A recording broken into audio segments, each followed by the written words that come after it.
Mes amis, bien le bonjour. Il y a plusieurs années sur ce canal qu'on débat l'impact de l'intelligence artificielle sur l'emploi. Et régulièrement, je reçois des messages qui me disent, est-ce que l'intelligence artificielle va me prendre mon travail ou elle va faire disparaître mon travail? Alors, au départ, pendant longtemps, c'était de la spéculation. On essayait de deviner, on essayait au doigt mouillé, de voir dans quelle direction ça va.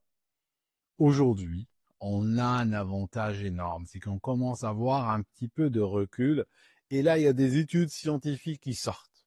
D'accord? Donc maintenant, on va aller doucement vers une direction où le débat sera fondé sur de vraies études, de vraies données. Et là, mes amis, j'espère que vous êtes assis. Ce que je vais vous dire aujourd'hui, c'est quelque chose d'assez... Je l'ai vérifié plusieurs fois pour être sûr, n'est-ce pas? Mais les chiffres sont absolument accablants. Je vous raconte. Alors, au départ, si vous vous souvenez, on avait le hype. Le hype, oui, l'IA, PwC, n'est-ce pas, un des cabinets d'audit, des Big Four, avait sorti un article il y a 2-3 ans de cela, je l'avais, je crois, cité dans l'une des vidéos, où il disait que ça va rajouter, je ne sais pas combien de trilliards à l'économie mondiale. Le PIB mondial va augmenter de 14% parce que l'IA arrive. McKinsey a vu surenchérir des chiffres encore plus abracadabrants.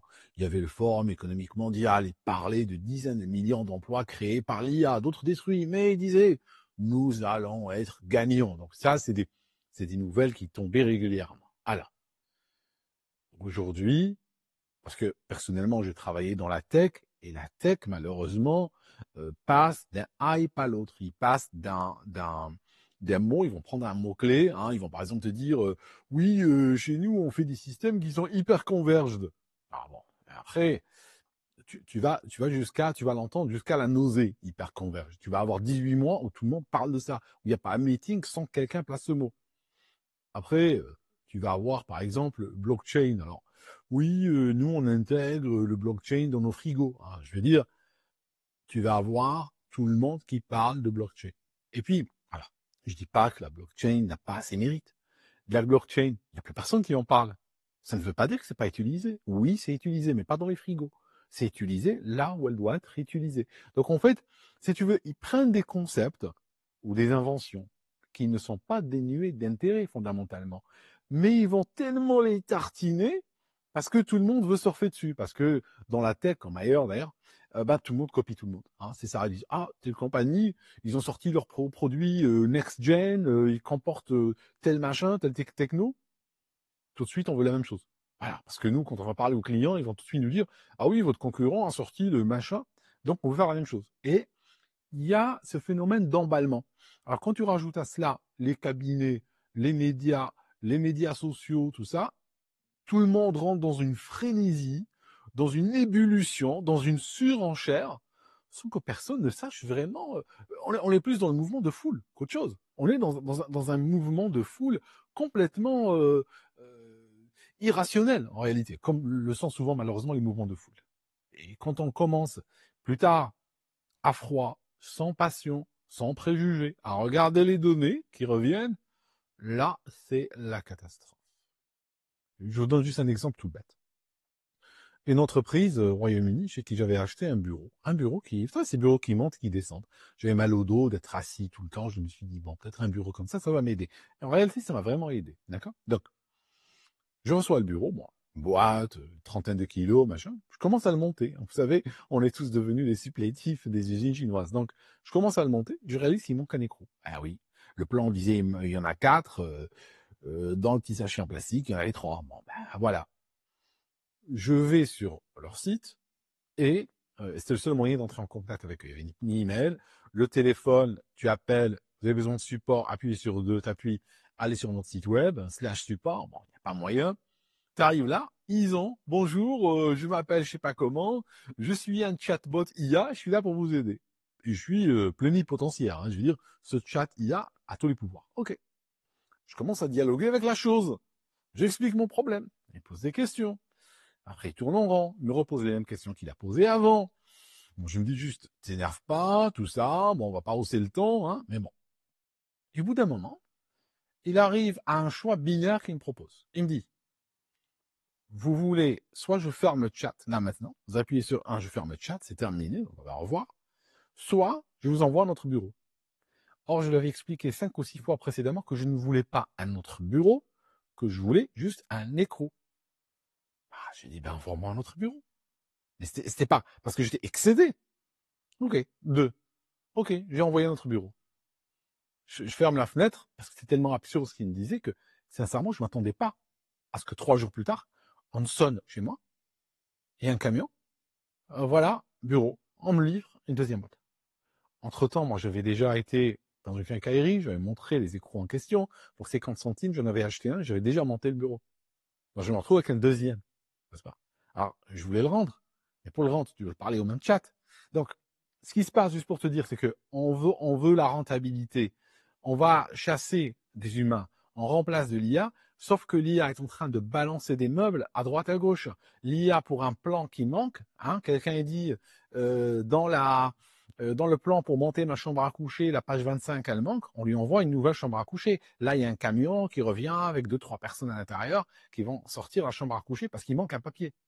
Je veux dire, tu vois ce que je veux dire? Alors à la fin, c'est vrai que tu as économisé le salaire d'un smicard, mais finalement, tu as envoyé du matériel à tout le monde. Donc on est réellement dans l'absurde. Hein. Ça veut dire que on a l'impression de faire des économies d'un côté, mais en réalité, on est en train de casser beaucoup de l'autre. Voilà. Juste pour vous dire, j'ai vu tout à l'heure passer un tweet qui disait que ils avaient organisé une journée de recrutement et ils ont demandé à des gens de divers métiers, divers corps de métiers qui cherchaient du travail, de venir danser le hip-hop devant des employeurs. Ça signifie, alors attention, juste pour qu'il n'y ait pas de malentendu entre nous, il ne s'agissait pas d'un recrutement de danseurs de hip-hop, auquel cas on aurait compris. Non, non, c'est juste des professionnels de divers corps de métiers. Eh bien, voilà, on leur demande de venir danser devant des employeurs. Et puis comme ça, après, ils disent, ah ouais, toi tu bouges bien, viens, t'as un CV et tout ça. Clairement ici, on n'est pas en train de vouloir recruter sur de la compétence, on est en train de vouloir recruter sur le désespoir, sur la soumission. Parce que quelqu'un qui vient se ridiculiser hein, au point de danser là les hip-hop en espérant se faire repérer, vous imaginez bien qu'il est en train de troquer sa dignité contre un travail. N'est-ce pas? Donc, j'aimerais vous dire quelque chose. Si vous savez danser les hip-hop, vous n'avez pas besoin de ce qui va suivre. Dans le cas contraire, contactez Kelus, le partenaire de ce canal.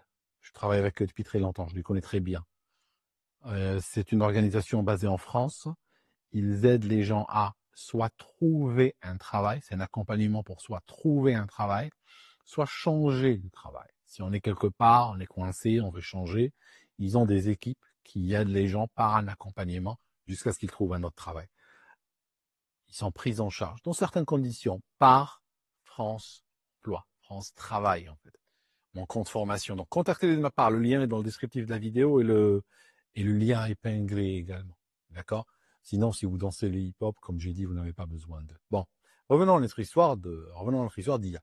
Alors, le chiffre, je ne vais pas faire durer le suspense plus longtemps.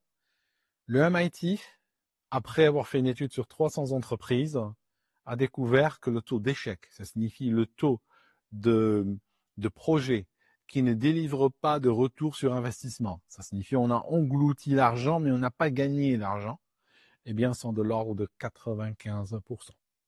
Vous avez bien entendu, 9,5%. 95% des projets, eh bien, la compagnie dépense de l'argent et n'a pas de retour sur investissement. Alors que souvent, ils ont même viré des gens. 55% des directeurs de compagnies interrogés regrettent d'avoir viré des gens.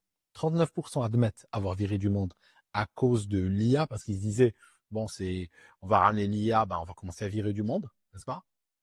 Et puis, 55% disent regretter. Ça signifie, ils ont eu la promesse, hein, ils ont eu le hype. Hein, on leur a dit, il faut que l'IA arrive ici, tu vas voir.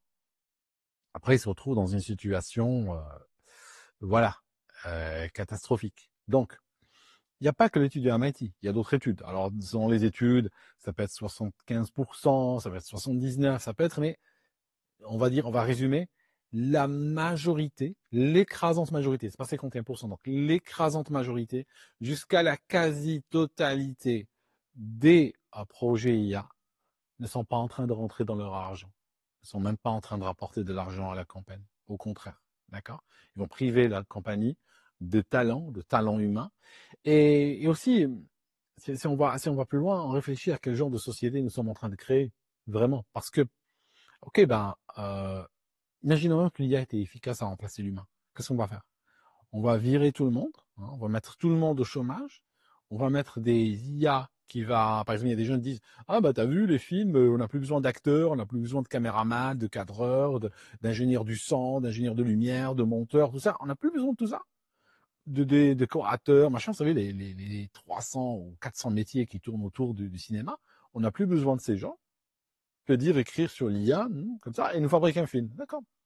Dans ce cas-là, on peut fabriquer, hein, avec pas mal de puissance, on peut fabriquer 10 000 films par jour, n'est-ce pas? Et puis après, on va les faire regarder par des bots, hein, parce que les gens n'auront pas de quoi aller au cinéma. Tu vois ce que je veux dire? Ça n'a strictement aucun sens, ça. Donc, l'IA, si tu veux, est en train de... Regarde Microsoft, ils ont viré du monde, hein, ils ont viré beaucoup de monde. Il y a plein de compagnies récemment qui ont viré du monde. Il y avait même une compagnie, c'était pas Microsoft celle-là. Ils ont viré du monde le mois dernier. Des gens étaient licenciés alors qu'ils étaient en voyage professionnel à l'étranger. Les mecs sont à l'étranger, en voyage pour leur entreprise, ils se réveillent le matin, ils sont licenciés, leur ordinateur est bloqué, le téléphone portable est bloqué et la carte bancaire de la compagnie est bloquée. Ceci, débrouille-toi pour rentrer. Tu vois ce que je veux dire? Donc, ce qu'on est en train de faire, c'est que la valeur, entre guillemets, de l'IA qui est en train d'être créée, elle n'est pas en train de nous enrichir collectivement. Elle n'est pas en train d'avancer la société avec un grand S. C'est juste, on a des sociétés, des entreprises qui sont dans une logique, on va dire, opportuniste. Ils se disent, on va dépenser X millions, en fait, c'est des trilliards qui ont été dépensés globalement. On va virer Suzanne de la compta, on va virer Michel du marketing. Hein, on va économiser peut-être un SMIC là, un SMIC et demi ici. Et on a dépensé des millions. Après, on réalise que si on fait le rapport entre ce qu'on a dépensé et ce qu'on a gagné environ quelques personnes, n'est-ce pas?